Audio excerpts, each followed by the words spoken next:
Welcome to Fight News Now Extra. I'm John Pollock. We've got all of your news coming out of the past weekend with John Ramdeen and Robin Black checking in. We'll chat the big Floyd Mayweather-Manny Pacquiao fight from Las Vegas and what Mayweather has in store for the rest of the year.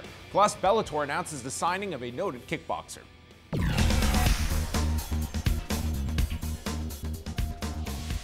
Floyd Mayweather Jr. kept his unblemished professional record intact on Saturday, cruising to victory over Manny Pacquiao with a unanimous decision victory. The surprise came in the volume from Mayweather as compared to Pacquiao, who not only outlanded but also threw more punches than Pacquiao throughout the 12 rounds. Mayweather used his counter right throughout the fight, while Pacquiao had his moments when putting Mayweather up against the ropes but didn't sustain any momentum. This will easily be the largest grossing combat sports event of all time, with records that will not be broken anytime soon.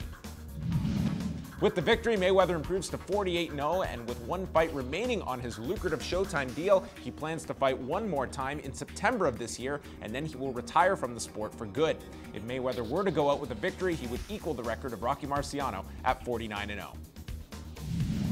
And Bellator has announced the signing of noted kickboxer Everton Teixeira, with Combat out of Brazil breaking the news. Teixeira, who held a record of 11-8 in kickboxing, fighting for both K1 and Glory, last fought in December of 2013 and also holds an MMA record of 3-0, with his last MMA bout taking place in April of 2013.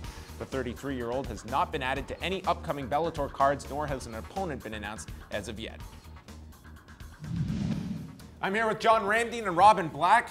Coming out of the big event on Saturday night, did you both watch Manny Pacquiao and Floyd Mayweather on Saturday, and what'd you think? Of course. I think as fans of combat sports, you have to tune into these things, and I think we got exactly what we expected to get. Floyd Mayweather doing what he does, which is better than everybody else in the boxing world, using his speed, his foot movement, his timing, his accuracy, his counter-punching to get the win. I know people are all ticked off because there wasn't a knockout, but that's the way it works. Well, yeah, and I mean, I know a lot. There would be many, many millions of people who actually didn't really know who these guys were outside of they're the most famous boxers around. But if they did, they would know this is exactly how Floyd Mayweather wins fights. He's brilliant at making the second best fighter in the world miss 400 or 500 times. Like, think of that. The guy is so good, and he cannot hit you. I mean, it's brilliant, but I guess if you got a few million people who are kind of incidental and you get them really excited to go see somebody who they hate get beat up by somebody who they love, and that doesn't happen, I guess you won't like it. I always enjoy the argument that, you know, they blew it, you know, this big fight. And it's like, whether you want to attribute that to mixed martial arts,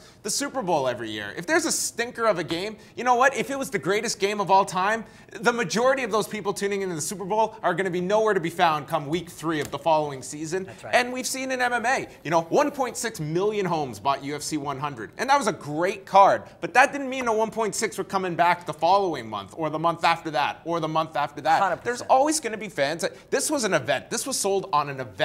Floyd Mayweather Jr. and Manny Pacquiao never promised the fight of the year, but it was a spectacle that nobody wanted to miss. And in that regard, the promotion was outstanding for this fight, and enough people wanted to see them. These are two gigantic stars who they want to see fight. Yeah, but I mean, Floyd Mayweather, I mean, people want to see him fight. It's very similar to the whole Brock Lesnar thing. This guy's the heel of professional boxing. So even if you're not really a fan, you want to see this guy get beaten up. And if that means spending $100 to see this nice Manny Pacquiao go and beat that, you're going to do that even if you know nothing about it, because that's the way it works. And what's the ultimate heel move? To like literally give you the finger with his particular brand of entertainment. The guy's a genius. The only thing in the whole world he's better at than boxing is figuring out the strategy to get super rich. I mean, it's quite brilliant to behold. But Pollock, bingo. I mean, you make a great point.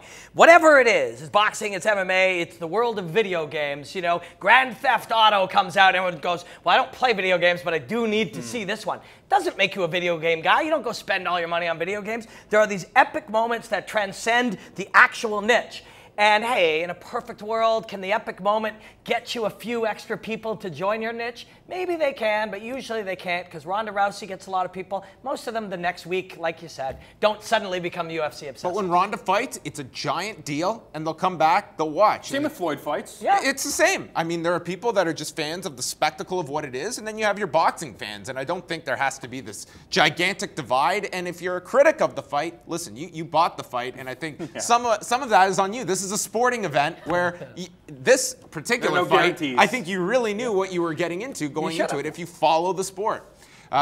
Going back to our sport of mixed martial arts, This weekend kicks off 8 straight weekends of UFC events. It will be July the 4th, which will be the next Saturday that Robin Black sits back on a Saturday night with a beer and doesn't have to be giving us a black eye or a breakdown. True, but at the same time, in those number of months, you have Mark Hunt and Miocic, you have Faber and Frankie Edgar, you have Chris Weidman, Vitor Belfort, Anthony Johnson, Daniel Cormier, the list goes on and on. So as a fan of mixed martial arts, I think you have to be excited because it's not as if there's just a bunch of watered down cards. There's a lot of main events that I think even the most diehard fans are going to look forward to. If Robin Black's biggest problem in the world is that he doesn't get to drink beer on a Saturday night because he gets to talk about epic UFC fights and brilliant mixed martial arts, then Robin Black's an asshole. Straight up, because I'm pretty excited. There's many people online that would probably say that. Right underneath. About all of us.